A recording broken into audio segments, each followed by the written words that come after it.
Bom dia a todos, eu me chamo Rafaela, atualmente residente do segundo ano de neurocirurgia do Hospital de Clínicas da Unicamp. Hoje estou responsável para discutir um pouco sobre um tema muito importante na nossa prática clínica, que é sobre a ressonância de crânio, e alguns pormenores dessa ressonância seria discutir sobre sequências básicas, avançadas, difusão, perfusão, e no final a gente vai discutir também um pouco sobre radionecrose e progressão de doença. Os principais objetivos dessa aula é para auxiliar a dominar as sequências convencionais e avançadas, como eu tinha dito, e entender também que as sequências que utilizamos na ressonância, elas têm toda uma física aplicada por trás, para a confecção dessas imagens. Também vou falar um pouco sobre a aplicabilidade dessas sequências no nosso planejamento cirúrgico, que isso interfere na nossa prática, no dia a dia. Começando pelo básico da ressonância, nós temos sequências convencionais, que são base para todas as outras sequências avançadas. Inicialmente, vamos falar um pouco do T1, que é considerada a sequência que fala um pouco mais sobre, que nos mostra um pouco mais sobre a anatomia craniana, nesse caso, né, que estamos falando sobre a ressonância de crânio. O T1 ele pode ter duas sequências, que seriam sem contraste, com contraste. O T1 sem contraste, ele foca mais na anatomia das estruturas. Eu vi descrições que seria o que seria mais próximo do que vemos a olho nu, né? O que vemos pelo microscópio também. Então, a descrição do T1, a gente usa intensidade de sinal. Então, vai ser estruturas hiperintensas ou hipointensas. As clássicas estruturas que brilham mais no T1 sem contraste seria a gordura, a hemoglobina, na fase subaguda, e a melanina. E as estruturas hipointensas seriam o líquor, que é preto, no T1, e o osso cortical. O T1 com contraste já é o contrário. É onde brilha mais as coisas, onde a gente vai ver que onde as estruturas têm uma quebra dessa barreira hematocefálica que permitiu a passagem do contraste. Então, a gente consegue ter uma maior delimitação das lesões, é a maior diferença em relação ao sem contraste, né? Que a gente vai ver essa quebra da barreira. As outras sequências convencionais que temos é o T2. O T2 é onde tudo vai brilhar, seja líquor, seja edema, seja os próprios tumores ou processos desmielinizantes. Então, ao contrário do T1, que o líquor é preto, aqui no T2 a gente vê que o líquor é hiperintenso, então ele vai brilhar. Alguns autores escrevem como a sequência da patologia e da água, justamente porque vai realçar mais aos nossos olhos isso. E ao contrário do T1, aqui a gente vai ter um hipossinal do ferro e da hemosiderina. O flare, ele já é uma melhor delimitação do T2, porque ele pega esse líquor e apaga ele, e deixa para a gente visível apenas a patologia em si e o edema. Então, ele é uma supressão do líquor.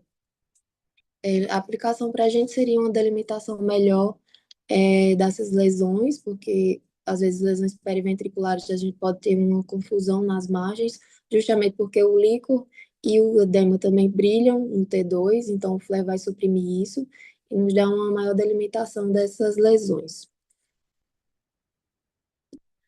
Passando para a difusão é muito importante porque ela vai trazer áreas em que há a restrição do movimento da água, que seria justamente a base desse movimento browniano, e nos mostra se a difusão é livre ou restrita através da intensidade do sinal. Então, o que é a difusão livre? Aí a água vai ter um movimento livre pelo parênquima, pelas estruturas encefálicas. Significa que não tem nenhuma patologia, nenhum fator restringindo o movimento da água. Então, o sinal dela vai ser hipointenso, vai ser escuro. Porque como ela está movimentando, a máquina não consegue captar esse hipersinal de volta. Já na difusão restrita, não. Essas moléculas de água que estão presentes em todos os compostos, né, do tecido cerebral, ela vai estar restrita em um local justamente porque ela perdeu esse movimento. Então, ela recebe o sinal e consegue emitir de volta porque ela está restrita naquele local. Qual a aplicação disso? A gente consegue ver que se há uma restrição à difusão da água, significa que está acontecendo alguma patologia naquele local. Pode ser uma isquemia, um abscesso, um tumor. Para definir melhor qual seria a etiologia dessa difusão, dessa restrição à difusão, a gente precisaria de outras sequências que vão ser descritas mais à frente. O ADC é uma sequência complementar, descrita como coeficiente de difusão aparente, que seria como se fosse a prova dos 9 dessa difusão. Então, o ADC vai nos mostrar se aquela restrição é verdadeira ou não, se é só uma confusão de necrose e edema ou se existe realmente uma patologia ali sobreposta que está justificando essa restrição. Então, um ADC alto, ele vai nos mostrar que ali é mais necrose e edema. E um ADC baixo vai nos mostrar que aquela restrição é verdadeira mesmo, é justificada por uma alta celularidade, uma patologia em atividade naquele local, e não apenas edema. Passando para as sequências de alta resolução, elas são aplicadas a depender da patologia que esteja sendo estudada. Vou iniciar por essas sequências que são o FIEST, o BALANCE, o CIS, o SPACE, o CUBE e o VISTA. Passando uma visão geral de todas elas. Essas sequências de alta resolução, elas são baseadas no T2 volumétrico. Então, no T2 a gente sabe que o líquor brilha, mas só o T2 em si, ele tem cortes mais, com espessura maior. Já o T2 volumétrico, não. Ele tem uma espessura extremamente ultra fina, entre 0,4 e 0,8 milímetros, que é ideal para avaliar o quê? Nervos cranianos, vasos e cisternas, porque essas estruturas, elas são milimétricas. Então, às vezes, uma estrutura que a gente não seria perceptível no T2, aqui no T2 volumétrico ultra fino, a gente consegue avaliar a anatomia com mais precisão. E qual seria a aplicação disso? Principalmente em neuralgia do trigêmeo, schwannoma, essas patologias vasculares e nervosas mesmo, os nervos cranianos. Como ela avalia bem cisternas, a gente também pode aplicar essas sequências também no planejamento neuroendoscópico. Essas sequências volumétricas, como são chamadas, elas são divididas em dois grupos. Então, inicialmente temos o grupo SSFP, que são sequências de estado estacionário. E o que seria isso? Essas sequências têm a mesma base de raciocínio, né, que é o T2 volumétrico fino, mas a depender da marca do aparelho de ressonância, digamos assim, ela vai ter uma denominação diferente. Então, o Fiesta e o Balance são dessas marcas que estão descritas, e elas são mais semelhantes, e o CIS já é um pouco mais diferente, mas todas têm a mesma base. Elas vão gerar uma imagem em que a gente predomina a imagem do líquido. Então, ela intercala sinais entre T1 e T2 e realça principalmente o T2.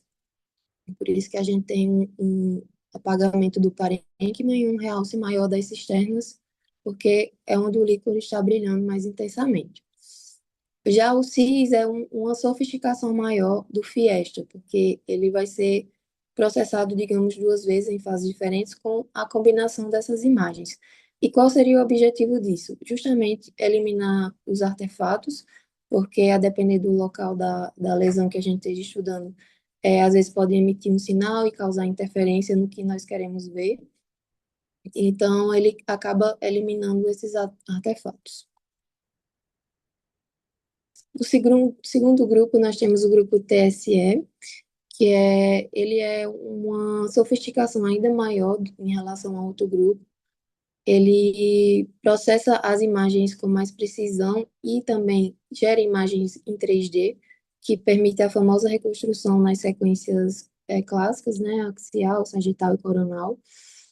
E ele também é uma releitura do CIS, porque ele vai eliminar ainda mais esses artefatos. Então, linhas pretas, pacientes que têm clipes, ou que lesões perto de seios, que a gente sabe que tem ar dentro, então pode causar interferência. Então, ele vai eliminar com maior precisão esses artefatos e permitir que a gente visualize só a patologia em si. Eu vi essa descrição que seria ótimo para avaliar coluna vertebral e plexos, não achei uma imagem tão satisfatória para colocar de exemplo, mas fica a observação. Só um extra aqui, falando sobre o SWI. SWI significa uma imagem ponderada por susceptibilidade. Então, o que é isso? Sempre a gente buscando formas de eliminar distrações, confusões que atrapalhem no diagnóstico do paciente. Então, o SWI ele vai eliminar da imagem ou mostrar com mais evidência áreas compostos que têm que distorcem o campo magnético. Então, são substâncias que têm essa atração maior, né? Como hemorragias e microhemorragias, hemosiderina, cálcio e ferro. A gente sabe que tem uma atração maior pelo campo magnético da ressonância. Complementando também mais uma sequência avançada, seria o Wessel-Hall. O Wessel-Hall ele se destina principalmente a estudar a parede arterial, então ele acaba deixando o sangue com um aspecto mais escurecido, um hipossinal, e focando mais na parede do vaso, ao contrário da angiorressonância, que a gente vê propriamente à luz do vaso. Então, a aplicação disso seria na vasculite, na aterosclerose e nos aneurismas instáveis, que a gente vai ver uma diferença na parede desses casos, né? Mas para nós seria mais no caso de aneurismas mesmo.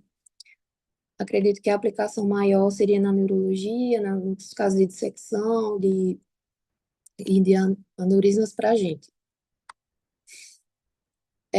Voltando mais na parte dos tumores, falando um pouco sobre a espectroscopia. A espectroscopia, digamos que seria uma biópsia virtual, que a gente vai colocar um voxel em determinada área do tumor e vai ver qual a composição daquela área. A depender da composição, isso vai nos direcionar para determinada etiologia ou não. Então, a gente sabe que o NAA, ele é um marcador de saúde neuronal. Então, para ele estar em grandes quantidades, precisa existir neurônios e axônios funcionais. E isso não acontece nos tumores, por isso que ele cai bastante em lesões tumorais, principalmente. Já o pico de colina é o contrário. Como tem uma proliferação celular maior, a colina acaba aumentando, porque ela faz parte da membrana celular, da mielina. Então, seria um aumento de colina e uma diminuição do NAA para tumores.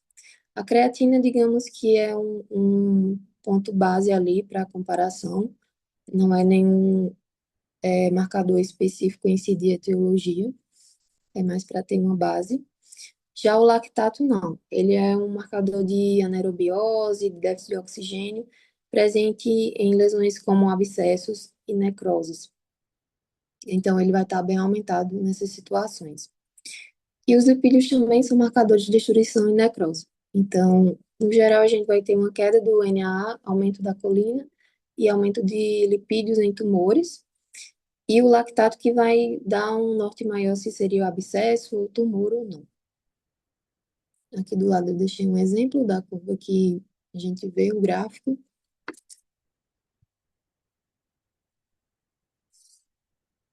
Outra sequência avançada, outro recurso da ressonância seria a tractografia, que é uma técnica muito específica, é uma releitura também da difusão. A difusão a gente vê onde a área está restrita, naquele local estático. Já a tractografia não, ela nos mostra onde tem essa restrição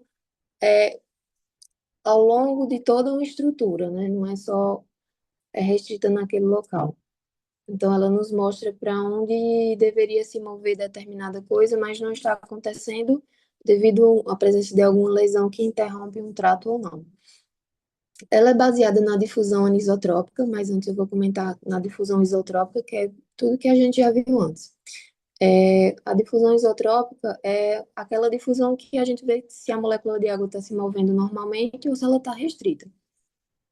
Já a difusão anisotrópica não, ela foca no movimento da água através da estrutura e não entre estruturas. A tractografia é baseada em cores, essas cores são padronizadas para a gente saber qual é o movimento do trato. E os tratos, eles são dissecados virtualmente, né, pelo próprio software do computador. Então, o azul a gente vê que é o movimento de cima para baixo, classicamente o trato córtico-espinhal. O vermelho a gente vê se é da esquerda para a direita, direita e esquerda, e aí a gente tem como principal o trato da substância branca o corpo caloso. E o verde a gente vê se é de frente para trás, e temos como exemplo o fascículo arqueado. Esses tratos, eles podem estar deslocados, edemaciados ou rompidos. Isso a gente vai ver especificamente pela parte da imagem. Então, se o trato só está deslocado, ainda tem como preservar, assim como também se ele estiver apenas algo infiltrado. Já se ele estiver destruído, é, não vai ter tanta, digamos assim, perigo em mexer naquela região, porque a gente já tem uma destruição do trato. Então, a tractografia, ela nos traz mais isso, saber se aquela área está íntegra ou se já tem um déficit neurológico estabelecido. E se vai exigir uma ressecção mais completa daquela área. Então, essa técnica, como todas as outras, também tem limitação, porque ela é uma reconstrução de um software, então ela não é uma dissecção real feita por um ser humano. Então, ela tende, dependendo da complexidade da patologia, ela tende a criar ou não criar os tratos que ali existem. Como eu coloquei abaixo, as áreas de edema e cruzamentos de fibras, ele pode acabar se confundindo e perder o trato. Mas é um grande auxílio nessas lesões mais complexas. Falando um pouco mais sobre a perfusão é baseada no volume sanguíneo cerebral relativo, que é o RCBV. Ela nos mostra quanto de sangue está chegando naquela área. E a gente sabe que os tumores têm esse potencial de causar neoangiogênese e, consequentemente, maior volume sanguíneo cerebral. Então, a perfusão ela nos traz esses mapas de cores que vemos justamente isso. Se o RCBV está alto, então significa que está chegando muito sangue naquela região, né? Tem um volume sanguíneo elevado e é justificável por um tumor que está crescendo. Já se for uma área de necrose, não tem neoangiogênese, então não vai chegar muito sangue, então o RCBV vai ser baixo. Então é uma coisa mais visual, assim, a perfusão. Para a gente saber se a gente tem áreas quentes, áreas de hotspots, ou se são áreas mais frias, sem fluxo sanguíneo. Isso nos direciona principalmente para saber se é algo tumoral ou não. Por fim, a aplicação dessa perfusão, diferenciando entre pseudoprogressão, progressão e radionecrose, esse assunto é bem complexo, exigiria mais slides para a gente debater melhor, mas eu trouxe esse resumo só para aproveitar que a gente está falando da sequência da perfusão. Então, a pseudoprogressão, ela é um processo inflamatório que geralmente ocorre após o protocolo de STAP, que é aquele protocolo de quimio e radioterapia. Esse tratamento em si, ele pode causar inflamação, como a gente vê rotineiramente, e isso aumenta a perfusão. Só que aumenta a permeabilidade e o realce no T1, desculpa. Mas quando a gente vai para o mapa de perfusão, a gente vê que esse aumento do realce no T1 não é devido a uma neoangiogênese, mas sim à inflamação. Também a radionecrose, ela pode causar isso, só que ela é depois de 3 meses ou anos até após a radioterapia. E assim como a pseudoprogressão, ela também vai ter esse volume cerebral sanguíneo baixo, porque ali não está crescendo mais tumor, é só uma reação inflamatória local ou efeito actínio. Já na progressão, não, a gente vê que o RCBV vai ser alto, vai ter outras alterações nas outras sequências. Aqui um resumo de todas as sequências que nós vimos, a aplicação prática disso no nosso dia a dia. Então, no tempo contraste, a gente vai ter principalmente saber onde rompeu a barreira hematocefálica. No FLE, a gente vai ver a real infiltração do edema, já que ele vai suprimir o líquido. No DWI e no ADC, a gente vai ver se é um tumor mesmo, se é um abscesso, sendo que o ADC é a prova dos 9 da difusão. Na perfusão e na espectroscopia, a gente vai ver se o tumor é um tumor realmente em atividade, se é apenas uma cicatriz da rádio através da pseudoprogressão ou radionecrose. E as sequências T2 volumétricas, a gente vai estudar melhor a anatomia para evitar causar déficit ou lesar nervos. Essas foram minhas referências. Grande parte das imagens foram do nosso acervo de imagens mesmo da Unicamp. Obrigada a todos, estou aberta a dúvidas e questionamentos.